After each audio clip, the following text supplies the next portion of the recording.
मैं एक घटना आपको और सुनाता हूं, ज्यादा टाइम तो नहीं होना। मैं एक घटना, और मैं सही घटना आपको सुना रहा हूं। हमारा गांव नर्मदा जी के किनारे, नर्मदा जी बहुत पवित्र नदी है।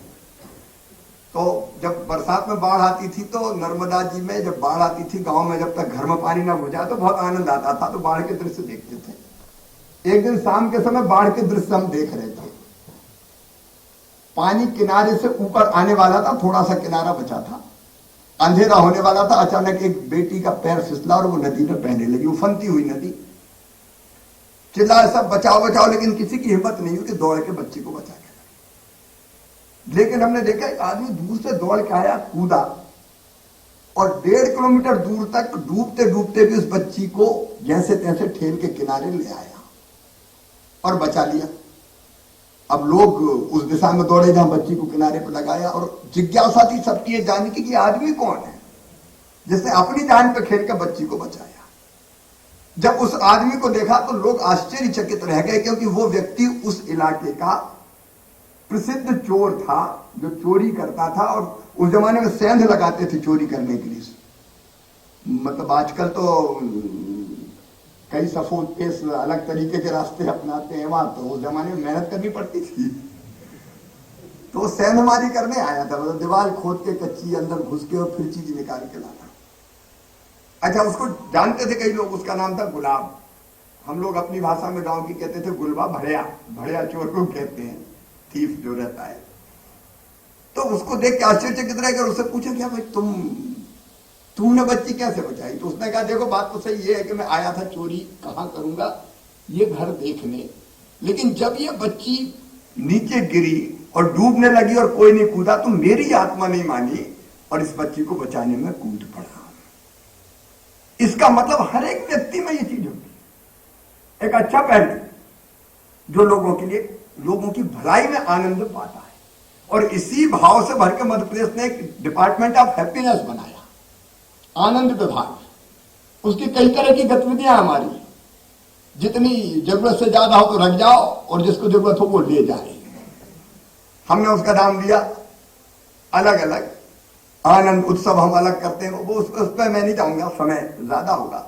लेकिन ये पहलू है। मैं एक दिन सीएम हाउस से कैबिनेट की बैठक के लिए निकल रहा था, तो मंगलवार को मैं मिलता नहीं था सीएम हाउस में, तो कैबिनेट की बैठक ब्रीफिंग बाकी करना पड़ता था। तो मुझे बताया कि एक आदमी रो रहा है, वो कह रहा है नहीं मुझे तो सीएम से मिल नहीं। तो मैंने कहा जल्दी से बुलाओ। जब मैंने पूछा तुम्हें काम क्या, तो उसने कहा कि मैं आपके गले में माला पहनाना चाहता हूँ। मुझे गुस्सा आया कि भाई कैबिनेट की बैठक है, माला पहनाना कोई काम है क्या? उसने कहा आप नहीं पहचाने मुझे? मैंने कहा नहीं पता। बोले जब आप सिंगरौली गए थे मेरे एक हाथ नहीं था, आप कलेक्टर को बोल के आए थे कि इसको हाथ लगवा देना, वो हाथ लग गया, तो उस हाथ से मैं आपके गले में ये माला पहनाना चाहता हूं। उसकी आंखों में आंसू थे और मैं भी रो पड़ा।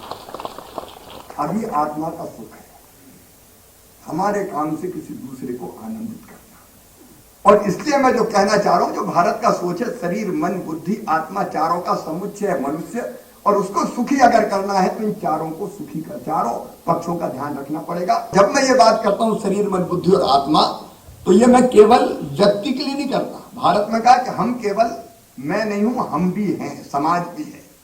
तो इन चीजों का समाज में भी हमको ध्यान रखना पड़ेगा।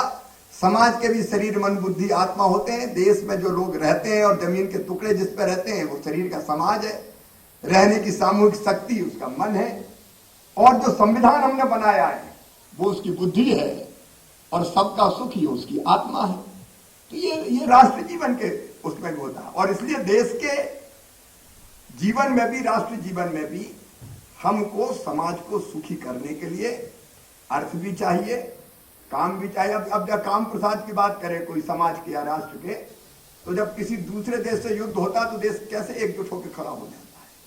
मुझे याद है जब 1971 में भारत पाकिस्तान युद्ध हुआ तो हम लोग स्कूल बगल में था, रेलवे स्टेशन के पास, कमलापति रेलवे स्टेशन, हम दौड़ के जाते थे, तिलक करते थे अपने सैनिकों को, जाओ छोड़ो मत, क्रूस पाकिस्तान, पाकिस्तान कुचल डालो। ये तो राष्ट्र का काम पुरुषार्थ है। आज प्रधानमंत्री कहते हैं आत्मनिर्भर भारत, और उसके लिए सब एक हो जाओ, तो सरकारों का काम नहीं है। जब तक समाज नहीं जुड़ेगा नहीं बन सकता आत्मनिर्भर भारत। और ये हर एक चीज में जन भागीदारी, और जब जनता खड़ी हो जाती है, अब हम कोरोना के खिलाफ मध्य प्रदेश में क्राइसिस मैनेजमेंट कमेटी बनाई, जनता को जोड़ दिया, और जब जनता जोड़ के खड़ी होती है तो ये समाज का काम पुरुषार्थ होता है। और इसलिए मैंने पहले ही कहा कि जैसे व्यक्ति के जीवन में अर्थ का महत्व है, वैसे समाज के जीवन में भी अर्थ का महत्व है। और इसलिए हम कैसे ग्रोथ रेट बढ़े, अब ये अलग विषय है कि ग्रोथ रेट तो बढ़े, लेकिन उसका समान वितरण हम कैसे सुनिश्चित करें। कई बार असमानता की जो खाइयां है वो मन में चिंता पैदा करती है। एक तरफ गगनचुंबी अट्टालिका, इतने बड़े मकान के गिनने के कमरा नहीं गिन सकते आप, और दूसरी तरफ झुग्गी और झोंपड़ों में निवास करते हुए हमारे भाई और बहन। तो इस असमानता की खाइयों को हमको निश्चित तौर पर खत्म करना पड़ेगा। खत्म नहीं कर सके तो कम करना पड़ेगा। पहले काफी इस पे बहस हुई कि अंतर कितना होना चाहिए आय में कम। अब उन सब चीजों को हम छोड़ नहीं सकते कि सर्वाइवल ऑफ द फिटेस्ट, जिसकी लाठी उसकी भैंस, जो समर्थ है वो कुछ भी कर ले। देखिए देश में रह रहे हैं तो सब तरह के लोग हैं, हमको सबके कल्याण का काम हम कैसे कर सकते हैं, किस भावना से कर सकते हैं, उस दिशा में सोचना पड़ेगा। और जब हम अर्थ की बात करते हैं तो कृषि भी चाहिए, इंडस्ट्री भी चाहिए। अब हम लोग सेल्फ हेल्प ग्रुप की बात कर रहे थे, मध्यप्रदेश की बात करूंगा तब हम विस्तार से बात करेंगे। ये इसकी प्लानिंग चाहिए पूरी कि कैसे हम हमारे कुशल कारीगर वो भी बेकार ना हो, मजदूरों को कैसे काम मिले और इतनी मजदूरी कैसे मिले कि वो सम्मान पूर्वक अपना जीवन व्यतीत कर सकें। शिक्षा और स्वास्थ्य बहुत महत्वपूर्ण विषय उसके लिए चाहिए, तो उसकी व्यवस्थाएं बनाना आवश्यक है। लेकिन इससे आगे बढ़ के एक बात और भारत ने कही कि मनुष्यों के लिए अकेले ये धरती नहीं, उस पर भी आप जरूर सोचेंगे, उसके बिना काम नहीं चलेगा। एक कदम आगे बढ़ के कहा कि ये धरती केवल मनुष्यों के लिए नहीं है, यहाँ पशु पक्षी कीट पतंगे पेड़ पौधे सब है। देखिए एक शब्द में एक पंक्ति में अगर कहूं भारतीय सोच को तो एक ही चेतना समस्त जड़ एवं चेतन में अनुस्यूत है। एक चेतना सब में है, जिसको तुलसीदास जी ने कहा सिया राम में सब जग जानी, या जिसको हमारे ऋषियों ने कहा अयम निजम परावेत्ति गणना लघु चेतसाम उदार चरिता नाम तू वसुदैव कुटुंबकम। ये तेरा ये मेरा ये सोच छोटे दिल वालों का होता है, जो विशाल हृदय के होते हैं वो तो कहते हैं सारी दुनिया ही एक परिवार है। और इसलिए ये देश है जिसने कहा धर्म की जय हो अधर्म का नाश हो, प्राणियों में सद्भावना हो और विश्व का कल्याण हो। विश्व के कल्याण की उद्घोषणा अगर किसी ने की तो भारत ने की। और इसलिए शायद हमारे ऋषियों ने कहा सर्वे भवन्तु सुखिनः सर्वे सन्तु निरामया सर्वे भद्राणि पश्यन्तु मां कश्चित् दुःख भाग भवेत्। सब सुखी हो, सब निरोग हो, सबका मंगल हो, सबका कल्याण हो। ये हमारा भाव है जो दुनिया के कल्याण की बात करते हैं, और ये ऐसे हवा में नहीं है।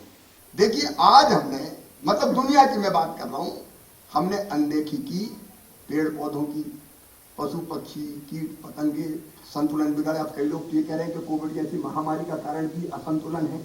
आज ग्लोबल वार्मिंग पूरी दुनिया चिंतित है। G20 हो, दुनिया का कोई भी विश्व का कोई मंच हो, इसी पे बात होती है कि पर्यावरण कैसे ठीक किया जाए। भारत ने तो हजारों साल पहले कह दिया था प्रकृति का शोषण मत करो, प्रकृति का दोहन करो। शोषण और दोहन में अंतर है।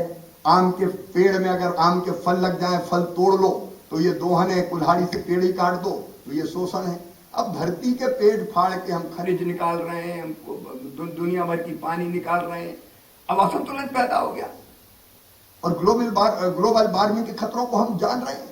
मैं इसलिए रोज एक पेड़ लगाता हूं, कम से कम इतना तो करें हम, जितनी ऑक्सीजन हमको जरूरी है तो एक ऑक्सीजन प्लांट यही लगाओ, उसकी तो भरपाई कर पाए। तो ये धरती, क्योंकि हम ये ध्यान नहीं रखेंगे धरती बचेगी नहीं, तो ना तो अर्थ होगा ना अर्थशास्त्री होंगे, फिर बचेगा क्या दुनिया में, कुछ बचेगा ही नहीं।